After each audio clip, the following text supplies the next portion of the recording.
Salut les amis, j'espère que vous allez bien. On va parler de la Ligue des Champions. Oui, Ligue des Champions, Ligue des Champions, Ligue des Champions. Donc, ce sont les demi-finales. Allez, bien évidemment, je vais commencer par celui du Paris Arsenal contre le Paris Saint-Germain et Barcelone contre l'Inter. Deux matchs très intéressants. Mais avant tout, on va commencer bien évidemment avec celui de l'Arsenal parce que ça va se jouer juste demain, donc le mardi. Ça sera un match très compliqué, je ne vais pas vous le mentir. C'est pas évident de pronostiquer sur ce match. Je pense que Arsenal va avec une certaine avance puisqu'ils vont jouer à l'Emirates, ils vont jouer à domicile, d'accord? Donc c'est normal pour moi que Arsenal puisse normalement gagner, voire même avoir de l'ascendance sur le PSG. Arsenal avait battu le PSG dans la phase régulière, souvenez-vous, 2-0. Donc il y a peut-être, je ne vais pas dire une ascendance,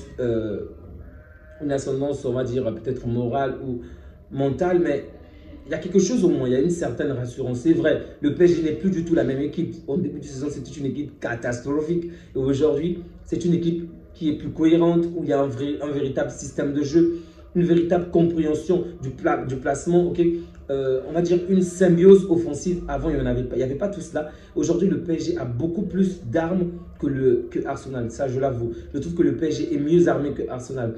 Arsenal qui a certainement... En termes de buts encaissés, l'Inter a le moins de buts que toutes les équipes. Mais la défense d'Arsenal est tellement cohérente. Et lorsque Arsenal décide de te priver de buts, en fait, il te prive vraiment de buts. Donc, une défense de Arsenal qui est quand même intéressante et une attaque du PSG qui est quand même à rejeter. Vraiment, on a deux bons formats, ok? Évidemment, ce sont deux équipes. Les deux équipes aiment avoir la balle, les deux équipes aiment s'amuser avec la balle. Les deux équipes pressent, même si le Paris Saint-Germain presse beaucoup plus. Mais je pense que dans la conservation de la balle, dans le fait de perdre de moins en moins de balles, Arsenal est peut-être plus adroit que les Parisiens. Donc, ok, les Gunners, par exemple, ce n'est pas facile. Vous n'allez pas les voir perdre bêtement la balle, sauf s'ils sont épuisés et que le temps, bien évidemment, s'épuise. Mais généralement, les Gunners ont quand même une certaine contrôle de la balle. Tandis que du côté du Paris Saint-Germain, on va dire...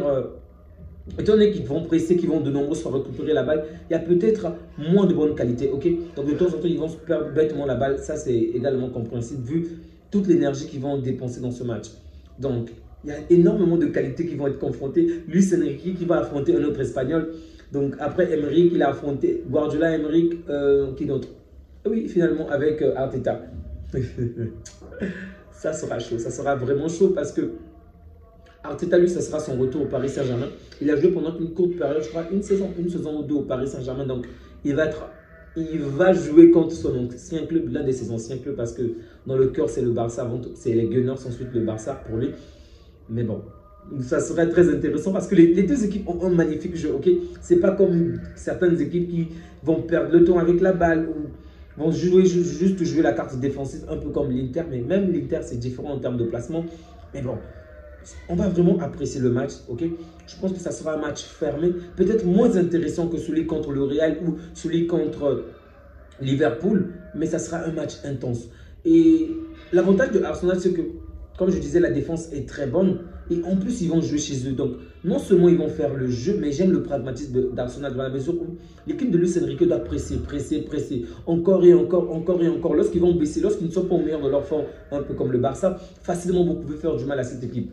Arsenal n'est pas dans ce registre-là. Dès que Arsenal va prendre une certaine ascendance, je pense que ça sera plus facile pour eux. Jouer cette carte, ce pragmatisme-là pour dire on a de l'avance, revenons. Okay? Même si je pense qu'au match aller, le score devrait être vraiment serré. Je vois Arsenal l'emporter sur un score de 2-0.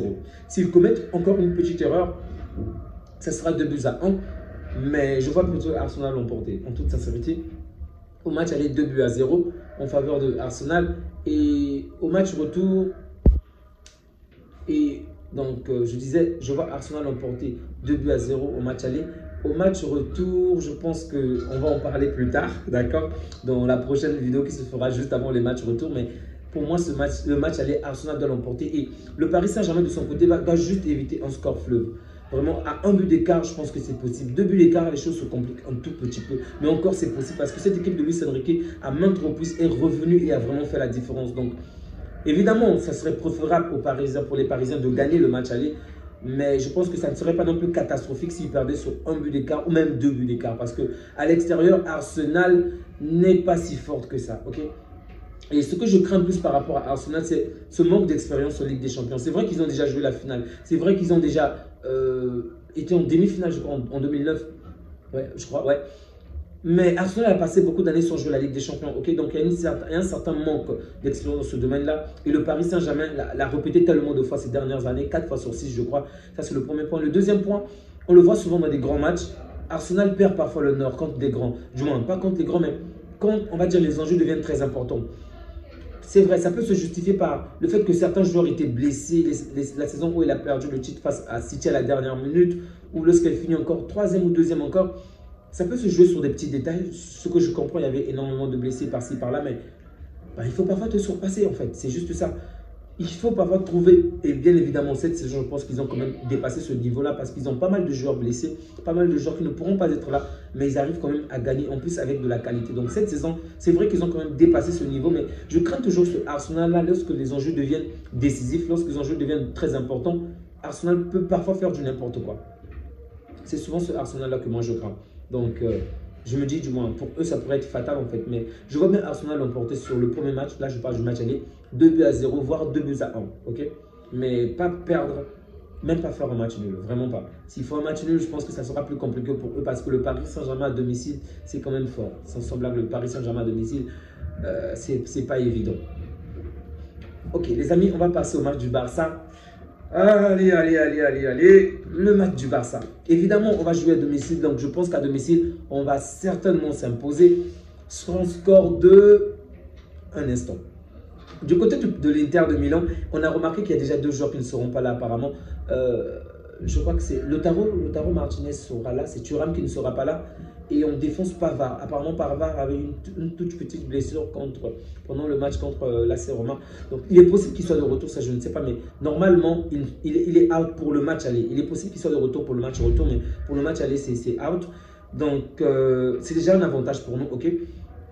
Je n'ai rien contre eux, j'espère qu'ils vont se rétablir, qu'ils vont faire peut-être une très bonne saison pour la suite. Mais en Ligue des Champions, je préfère mettre toutes les cartes de notre côté. On a vu de quelle manière il a été très bon offensivement. Pardon, il a été très bon sur les coups de pied arrêtés contre le Bayern. D'ailleurs, c'est lui qui marque contre son ancien club. C'est vraiment pas évident. Mais il ne sera pas là, ça sera déjà un point positif pour nous. Donc, en défense, Inzaghi va devoir composer avec Carlos et Acebi, ou je ne sais pas, Acebi. Donc, ça ne sera pas facile pour eux, je le pense. Ça ne sera vraiment pas facile pour eux, mais il va falloir qu'ils puissent s'adapter. Nous, de notre côté, qui ne va pas être là? Je crois que tout le monde est là, normalement, tout le monde est là. En dehors de Lewandowski, bien évidemment. Tout le monde est là. Et quoi d'autre? Par rapport au milieu du terrain, je pense qu'on va quand même avoir le contrôle de la balle. Ce qui m'inquiète, c'est que l'Inter parvienne à marquer le premier but, ok?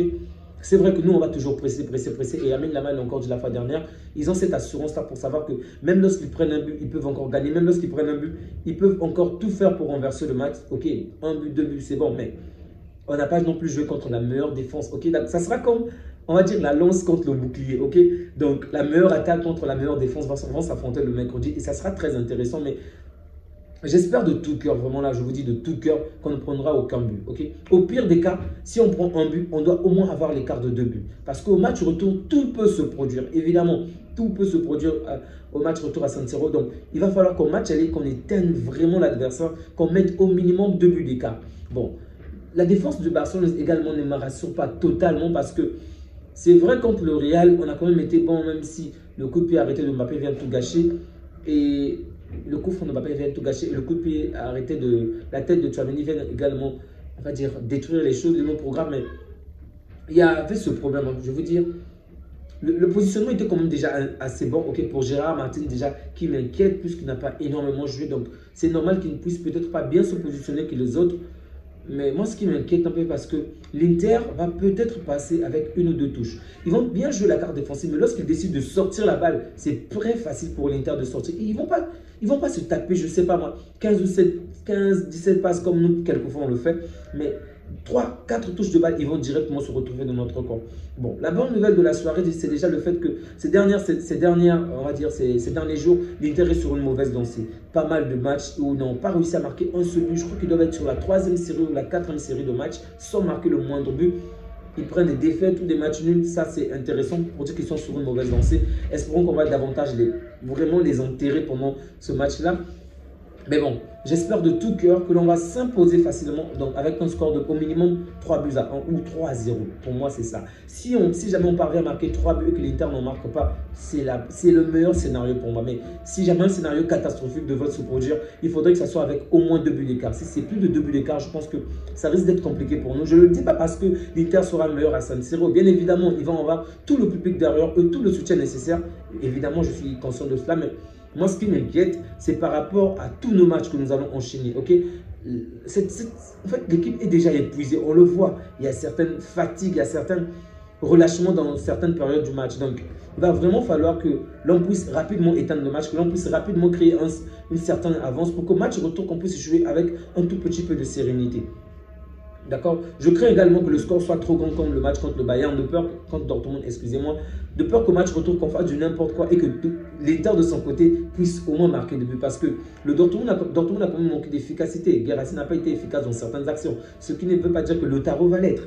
Lautaro, je pense que c'est le joueur à vraiment craindre, le joueur qu'on doit vraiment museler, faire en sorte qu'il ne puisse même pas être libre de ses mouvements. Il faut vraiment qu'il soit pris de tous les côtés possibles, qu'il soit vraiment bloqué. Sommer est un bon gardien, mais je pense qu'il est quand même prenable. C'est la défense, moi, qui m'inquiète un peu. Même si Pavard ne sera pas là, je pense que c'est quand même rassurant pour nous. Donc, on va faire avec nos moyens. Di Marco va vraiment faire du mal au niveau des axes. Il va falloir que nos ailiers puissent, au niveau des ailes, il va falloir vraiment que nos ailiers puissent faire le nécessaire pour le bloquer. Darmain également, mais je pense que tant qu'il n'y a pas ces bonnes combinaisons entre Lautaro et Thuram qui n'est pas là, ça c'est aussi la bonne nouvelle. On a vraiment de quoi facilement s'imposer, surtout au match aller. Au match retour, tout peut encore se jouer, mais au match aller, je pense qu'on va facilement s'imposer, au moins avec 2 buts d'écart. C'est mon son en tout cas de la soirée. Les amis, je ne veux pas que la vidéo soit longue, donc on va s'arrêter là. Prenez bien soin de vous ainsi que des vôtres et on se dit à bientôt. Visca Barça.